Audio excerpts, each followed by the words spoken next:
Well, everyone, if you happen to miss it, the Stop Killing Games petition has actually crossed 1 million signatures, which was the initial goal. Now they're trying to achieve 1.1, then 1.2, and so on.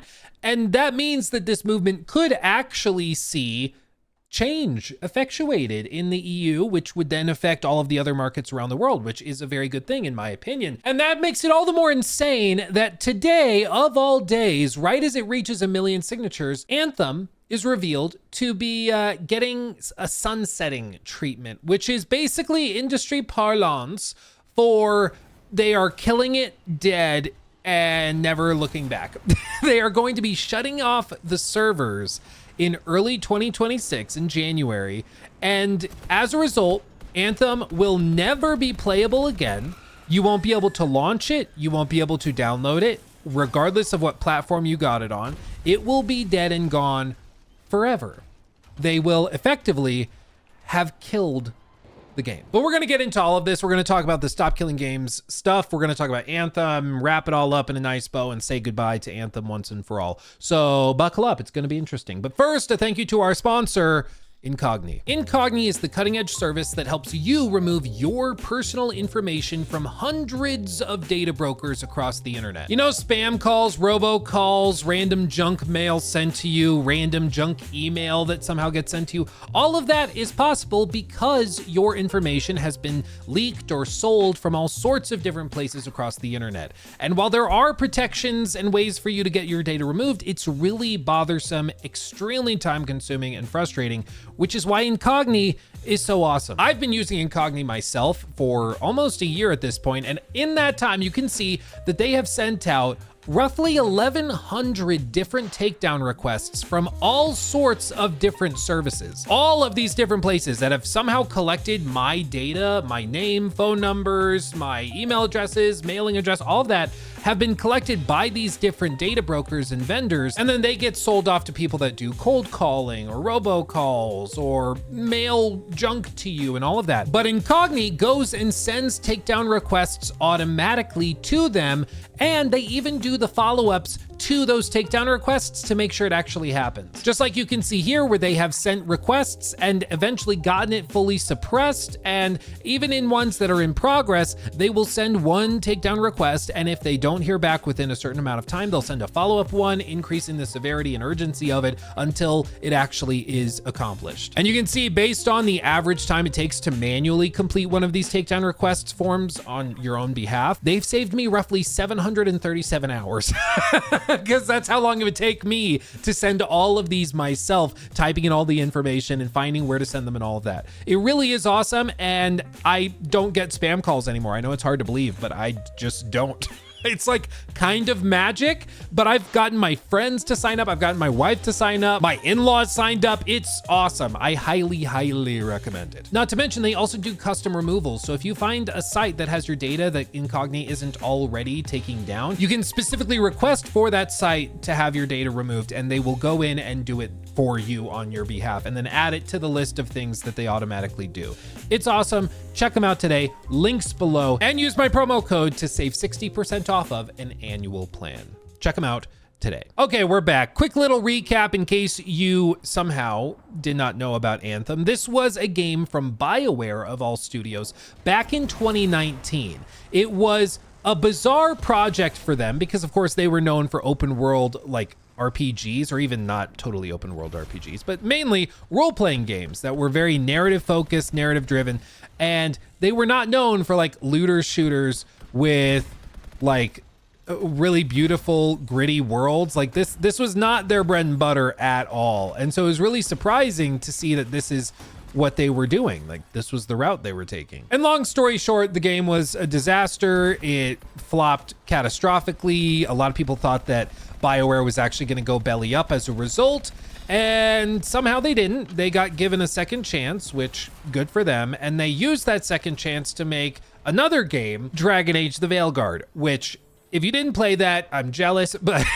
okay, I'm being it wasn't that bad. It wasn't that bad. Like it was not good, but it was not like terrible. This game had all of like 3 hours of content, maybe, and it was just shallow, and it was also massively downgraded from the trailers. Like it just wasn't it was not good. It was really bad. Veilguard was just a mess, and the writing was where it really, really got bad. And so it's probably not fair to like toss these into the same category. But, you know, BioWare, as a result of this game and then Veilguard, and prior to this game, their last title was Mass Effect Andromeda, which also had its own fair share of, let's just say, hiccups. Sorry, my face is tired from dealing with everything. Lay off the booze. But the point is, this was a game from a previously lauded studio that made a lot of stuff people loved.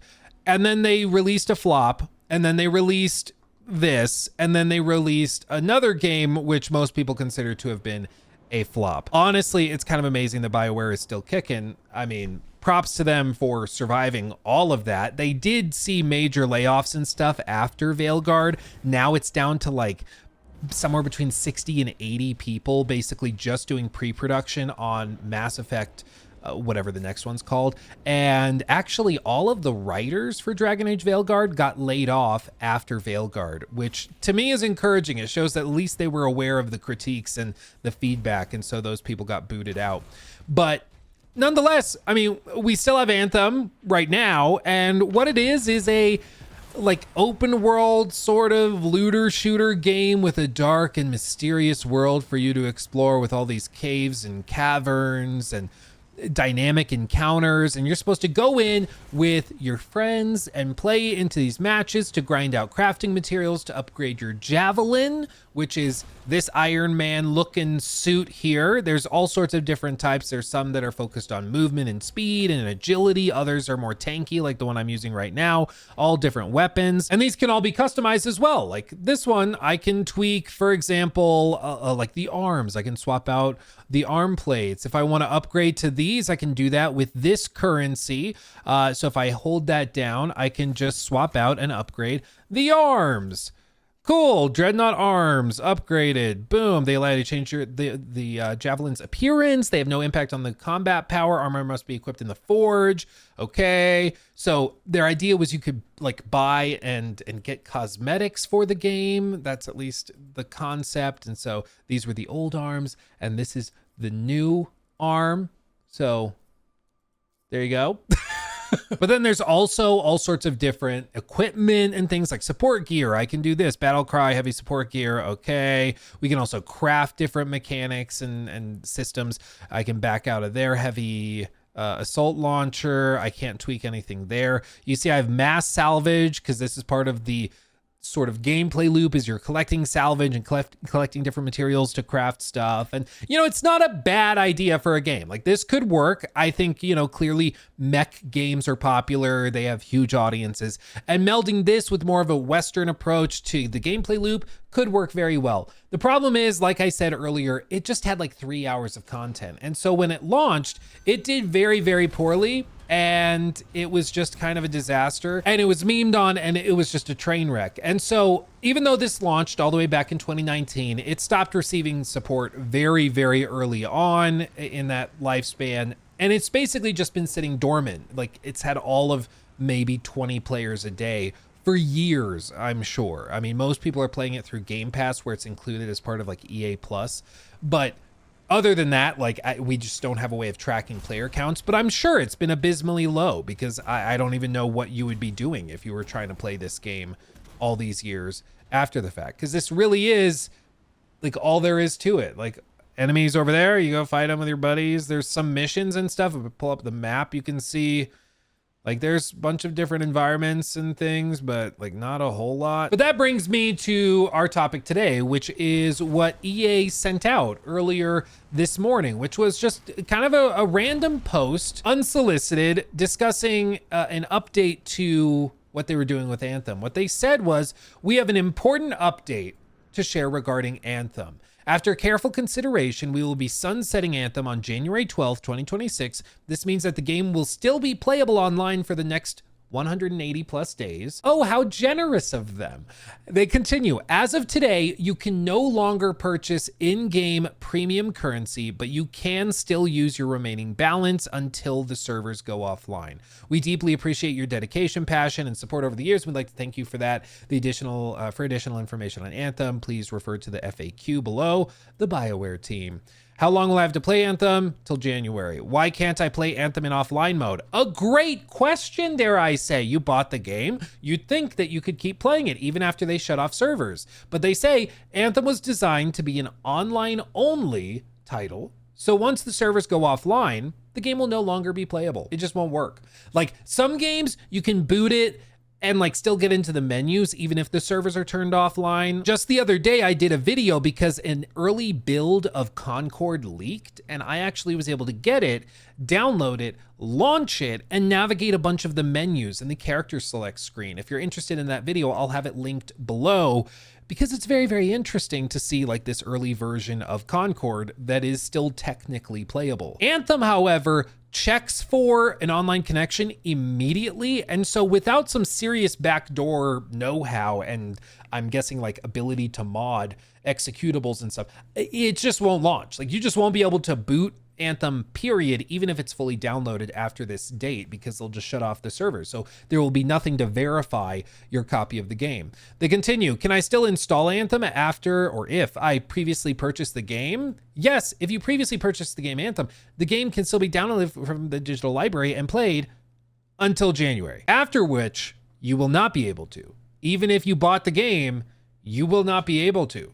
It will go bye-bye. It will be dead and gone forever. And again, this is not the first time that something like this has happened. The reason the Stop Killing Games petition and movement started gaining traction is because it's happened many times before. Back in 2023, Marvel's Avengers stopped receiving official support and they delisted the game. My understanding is you can still boot into it and you can still run it, but you can't buy it. You can't like re-download it on most storefronts because it's been taken off. So it's effectively dead. Like they killed it. Even if you bought it at full price, it's gone. And this is something that in like literally any other industry would be totally unacceptable. Like imagine if you bought a car, you used it for a handful of years, even to the point where it's not really a good product anymore. Like even if it breaks down and it's just a pile of junk.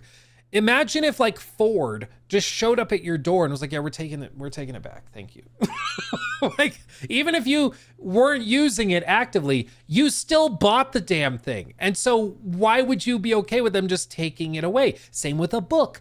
There's plenty of books. There's Blu-rays and stuff over here on this bookshelf over there. And I haven't touched them in a while. Like a lot of those books I may have read years ago, but they sit on my bookshelf. That doesn't mean that the publisher should therefore come and take it away from me. I bought it. It's mine.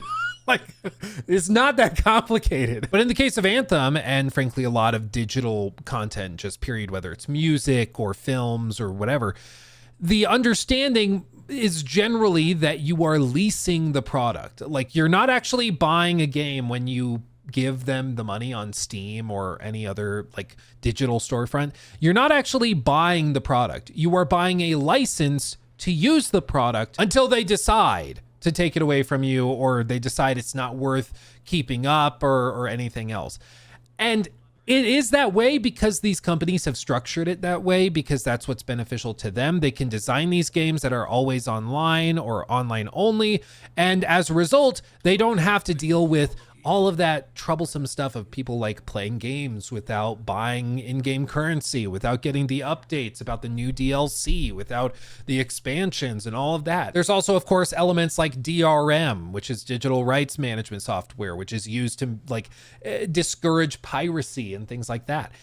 And so always online games have been around for ages, and it's just kind of the standard in the industry, but that doesn't mean that you have to like it. You know, you can be upset with the status quo and then seek change to that status quo. That's possible, that's doable, and that doesn't mean that you are being like an ideologue or unrealistic or just hopeful or anything. It just means that you're seeking to change something that's bad, and that's okay. And in light of a lot of these always online games that get sunset, shut down, and you can never play them again, like Concord being a very obvious example, a lot of people are hoping that they can make some sort of change so that these games, however good or bad they may be, can continue to live on after you've bought them. I thought Concord was bad. I know, controversial statement, but I still think it should be available to play. And if somebody wants to buy it and experience it, which is probably the best word for it,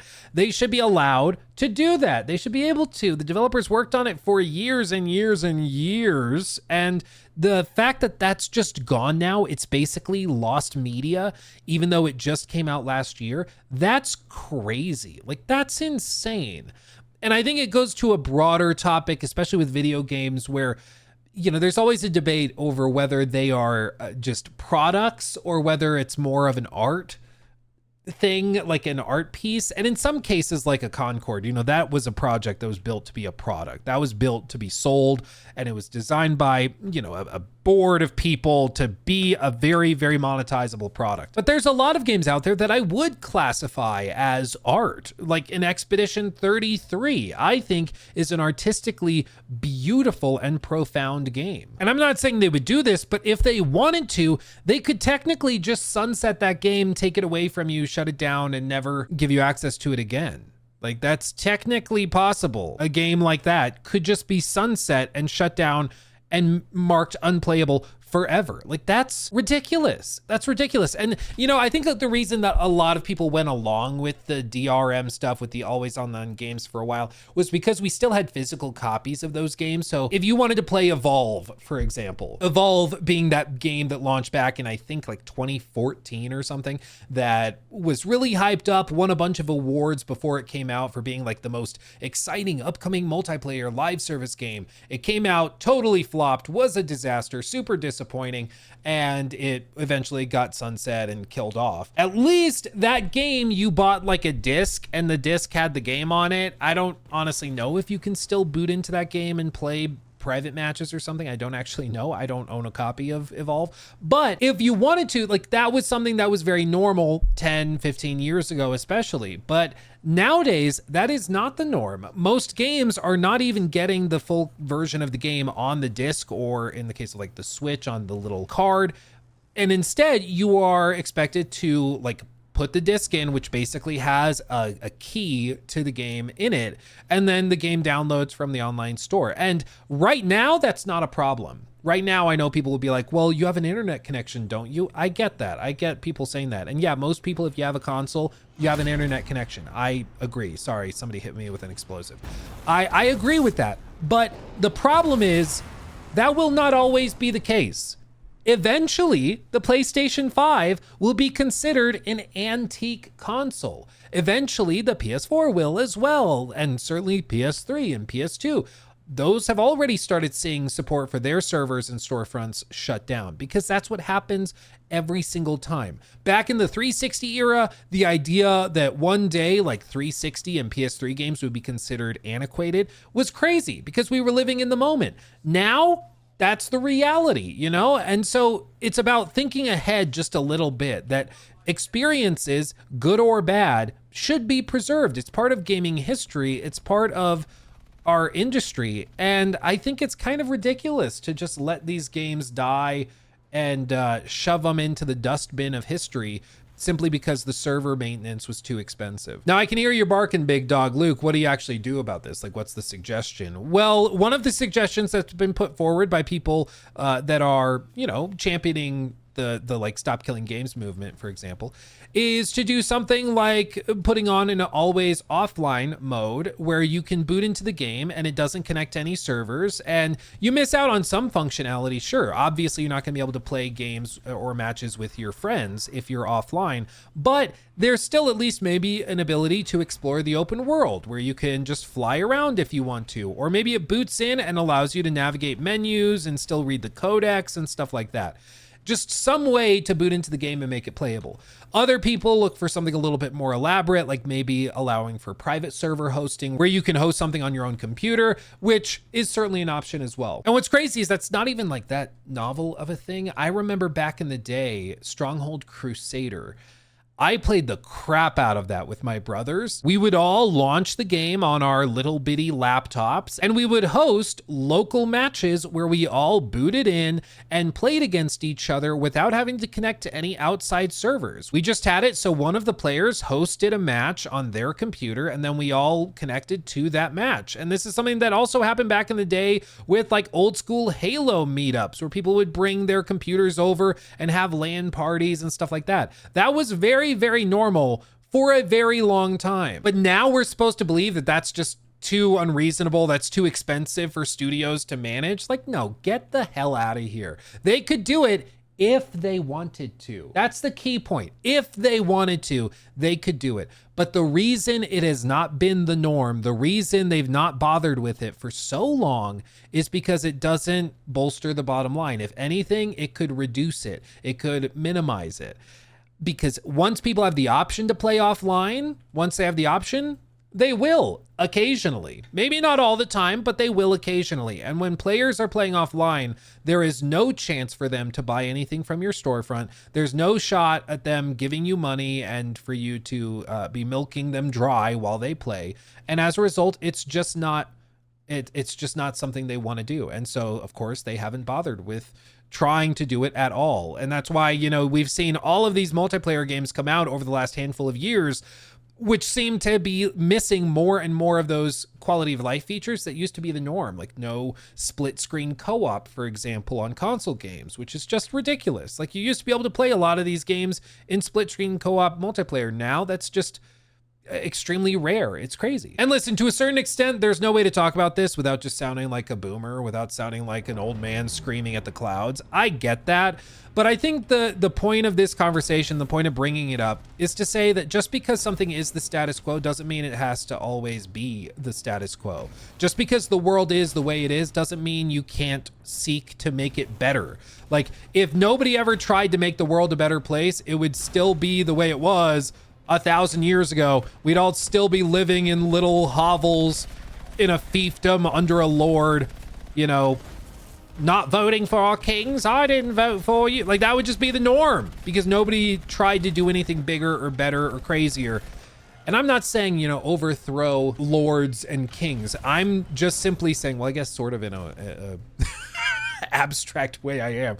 But all I'm saying is that you ultimately have the power. Like, yes, these companies, yes, corporations are worth billions of dollars. Yes. But you know why they're worth billions?